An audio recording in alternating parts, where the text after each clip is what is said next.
योगी जी मुख्यमंत्री बने थे तो उन्होंने पूरे सीएम हाउस को जो गौशाला से गौमूत्र से धुलवाया था, तो इसको क्या कहेंगे आप? योगी जी स्टेज से कहते हैं हनुमान जी दलित हैं, क्या कहेंगे? ये भी इस्लामिक अखिलेश यादव की बात करें जी वो इस्लामिक है। हाँ, वो जो जी महाराज जी लगातार जो आविष्कार देखें, विमान का आविष्कार, इसका आविष्कार, उसका आविष्कार, जितनी भी आविष्कार हुए वो सारे विदेशों में हुए।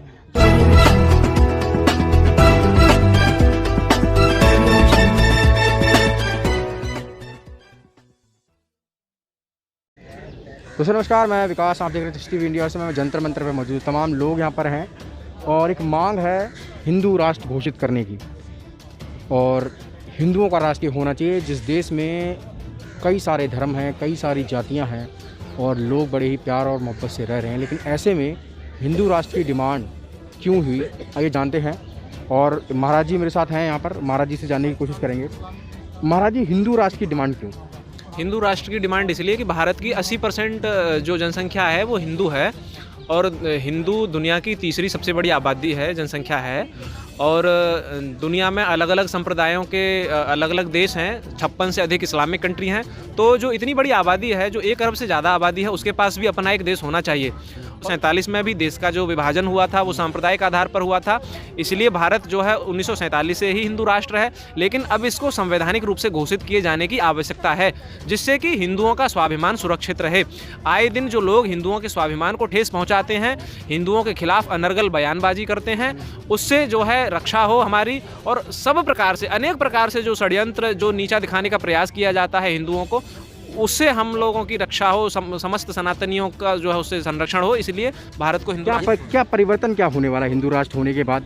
ऐसा क्या परिवर्तन ये होगा? क्या एक मिनट, क्या परिवर्तन होने वाला है हिंदू राष्ट्र बनने के बाद जो अभी नहीं है? आपने परिवर्तन की बात पूछी तो मैं ये कहना चाहता हूँ कि स्वाभिमान से बढ़कर संसार में कोई चीज़ नहीं होती। जिस मनुष्य का स्वाभिमान नहीं है वो जीते हुए भी एक लाश के समान है, एक चलता फिरता लाश के समान है। और यदि कोई व्यक्ति स्वाभिमान से जीता है, भले ही उसके पास में एक रोटी वो कम खाए, उसके पास में पैसे धन का अभाव हो, लेकिन यदि उसके पास स्वाभिमान है तो उसके पास सबसे बड़ी संपत्ति है। इसलिए हिंदुओं को स्वाभिमान चाहिए। आज इस देश में ऐसा माहौल, मतलब पिछले आज़ादी के बाद से पिछले 70 सालों में बना दिया गया कि हिंदू होना अपने आप में एक गुनाह जैसा लगने लगा। हिंदुओं को इतना नीचा दिखाया जाने लगा। भारत में ऐसे प्रधानमंत्री हुए जो ये कहने लगे कि इस देश पर पहला अधिकार, इस संसाधनों पर पहला अधिकार अल्पसंख्यकों का है। इतना नीचा दिखाया जाने लगा। सांप्रदायिक हिंसा अधिनियम जो है ला करके हिंदुओं को तबाह करने की साजिशें रची गई। तो इसीलिए अब हिंदुओं को ये मांग है कि हिंदू महाराज जी, इस देश में तमाम जातियाँ हैं। जातिवाद तो आप समझते हैं कि जातियाँ तो हैं। जातिवाद की आपने बात कही, ये हमारे अपने घर के अंदर की बात है। इसको हम मिल बैठ करके और हम इसको सुलझा लेंगे। चीज़ें सुलझ रही हैं और सुलझ जाएंगी, ये इतना बड़ा मुद्दा नहीं है। ये हमारे 2,500-3,000 4 साल तो हो गए वर्ण व्यवस्था को, तो क्या अब खत्म होगी हिंदू राष्ट्र में? देखिए, जब हिंदू सुरक्षित होगा तभी सारे वर्ण सुरक्षित होंगे। और अगर हिंदू ही सुरक्षित नहीं रहेगा तो न ब्राह्मण सुरक्षित होंगे, न क्षत्रिय सुरक्षित होंगे, न वैश्य न शूद्र, कोई नहीं बचेगा। और यदि हिंदू सुरक्षित हो गए तो सारे वर्ण भी बचे रहेंगे और सारे वर्णों के लोग भी बचे रहेंगे। हिंदुओं में हिंदू एक ऐसा आंगन है जिसमें सारे वर्ण जो है आपस में रहते हैं। तो एक घर में 4 बर्तन होते हैं तो खटकते हैं, कोई बात नहीं। चलिए, बर्तन खटकने की बात दूसरी है, लेकिन एक बड़ा सवाल है और पूरे देश ने भी उसको देखा था। जब योगी जी मुख्यमंत्री बने थे तो उन्होंने पूरे सीएम हाउस को जो गौशाला से गौमूत्र से धुलवाया था, तो इसको क्या कहेंगे आप? मैं ये कहना चाहता हूँ कि योगी जी एक सन्यासी हैं, और सन्यासी जब किसी स्थान पर रहने जाता है तो आप ये जानते ही होंगे कि योगी जी जब आए तो उससे पहले वहाँ पर एक गृहस्थी व्यक्ति का निवास था, और उसमें भी एक ऐसा गृहस्थी था जो इस्लामिक विचारधारा का था, जिसकी जीवन पद्धति मैं समझता हूँ कि शायद पूरी तरह इस्लामिक। अखिलेश यादव की बात करें।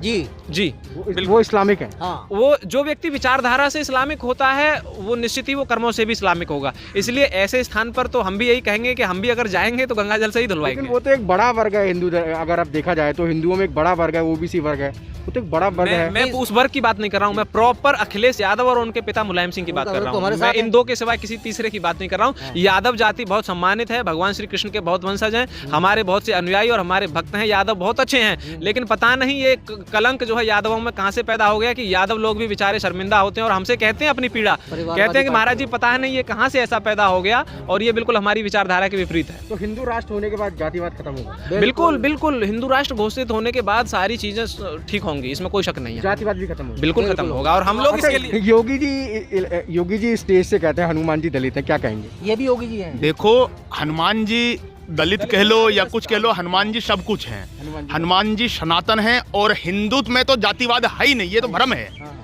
क्योंकि हिंदू में जो हमारे वेद कहते हैं वो कर्मों से जातिवाद है। अगर जो ये रक्षा का काम कर रहा है वो क्षत्रिय कहा जाता है, कोई सेवा का काम कर रहा है तो उसको शूद्र कहा जाता है, और कोई अगर अपना पूजा पाठ या ज्ञान का काम कर रहा है, धर्म जागरण का, तो उसको ब्राह्मण कहा जाता है, और कोई अगर लोगों की देखभाल कर रहा है, खेती बाड़ी कर रहा है, तो वैश्य कहते हैं। तो हिंदू में जातिवाद नहीं है, जातिवाद भ्रम से फैलाया गया है पिछले 150 सालों से।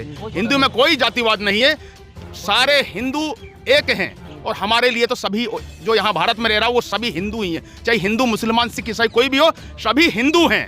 हिंदू के ही नाम से हम तो सबके लिए लड़ रहे हैं। ये सबकी लड़ाई है, हमारी अपनी लड़ाई नहीं है, ये सभी जातियों के, हिंदू मुस्लिम सिख ईसाई सबकी लड़ाई है।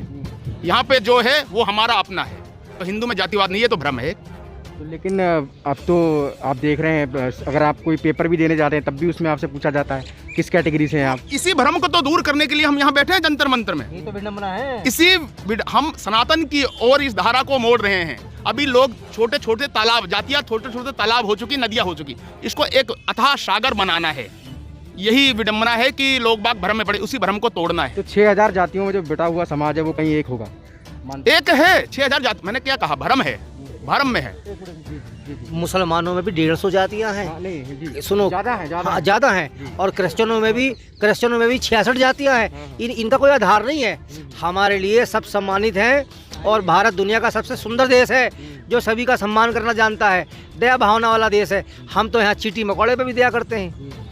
लेकिन आज भी कई सारे लोग हैं, और ये सच्चाई है, आप भी इससे परे नहीं हैं, आप भी इस चीज़ को जानते हैं कि कई सारी जातियां ऐसी हैं जिनको लोग गालियों में इस्तेमाल करते हैं, उनकी जातियों को ऐसा करते हैं, वो संकीर्ण मानसिकता के लोग हैं। हिंदू जो अपने आप को सनातन हिंदू समझता है, वो कभी ऐसी मानसिकता से बात नहीं करता।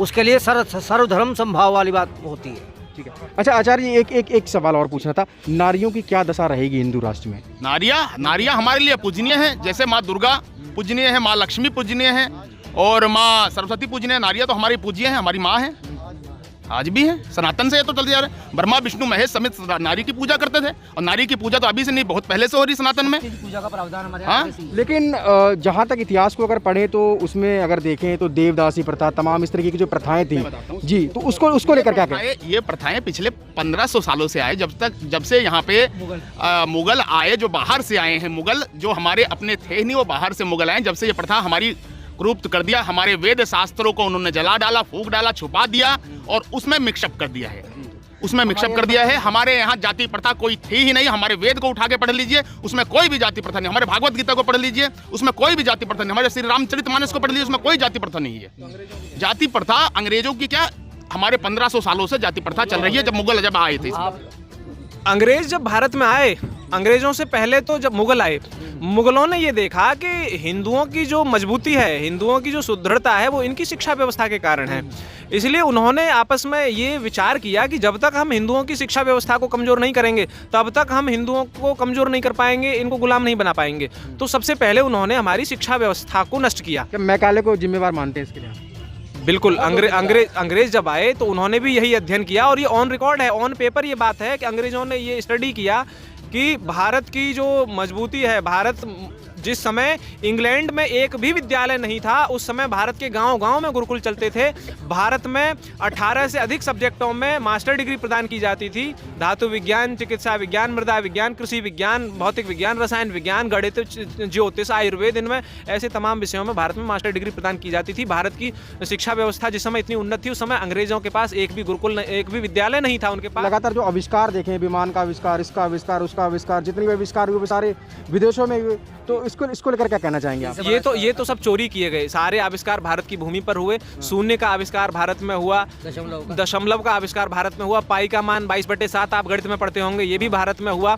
असल में क्या हुआ कि जब अंग्रेज भारत आए, या विदेशी आक्रमणकारी और भी जो लोग भारत आए, तो भारत के जो हमारे आर्ष ग्रंथ थे वो उनको भी ले गए, हमारी धन संपत्ति के साथ साथ हमारी जो बौद्धिक संपदा थी, जो वेदों के रूप में, शास्त्र ग्रंथों के रूप में, उसको भी ले गए और उन खोज को ले जा करके उन्होंने उन चीज़ों को जो है अपने नाम से पेटेंट करा लिया। और उनकी ये जो चोर पने की जो नीयत है, इसको हम आज भी देखते हैं। आज भी आप देखिए अमेरिका किस तरह से कहता है कि नीम हमारा है, नीम को पेटेंट करेंगे। जिस नीम के पेड़ के नीचे आज हम बैठे हुए हैं, हम सभी जानते हैं कि ये भारत भूमि में होता है, हमारे पूर्वजों के युगों युगों से हमारे यहाँ होता है। हल्दी हमारे यहाँ की चीज़ है, हमारे घरों में मसाले में प्रयोग की जाती है। आज अमेरिका कहता है कि हम हल्दी पेटेंट करेंगे। अमेरिका तो वो तो पहले से ही चोर हैं, वो हमारी चीज़ों को चोरी करके बैठे हैं, उनका अपना कोई आविष्कार नहीं है। वो तो जिस समय कपड़े पहनना भी नहीं जानते थे ना, उस समय भारत में टेक्सटाइल इंडस्ट्री, टेक्सटाइल का जो टेक्नोलॉजी था वो इतना डेवलप था कि हमारे यहाँ ऐसा कपड़ा बनता था जो एक ही थान पूरा एक अंगूठी में से निकल जाता था। इतनी हाई क्वालिटी का कपड़ा बनता था हमारे यहाँ। वो हमको क्या सिखाएंगे? वो पिज्जा बर्गर खाने के अलावा जानते क्या है भारत में कितने मौसम होते हैं, कितनी ऋतुएं होती हैं, कितने फल होते हैं,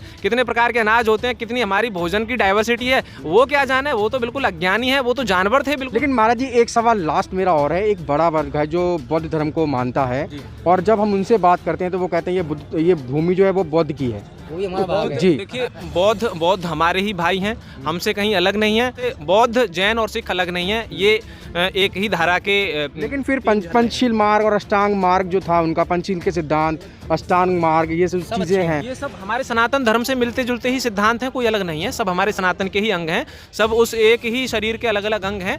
और समय चक्र के साथ जो है थोड़ा बहुत मनों में कुछ कुछ लोगों के इस तरह की भावना आई हैं, लेकिन सब एक ही हैं।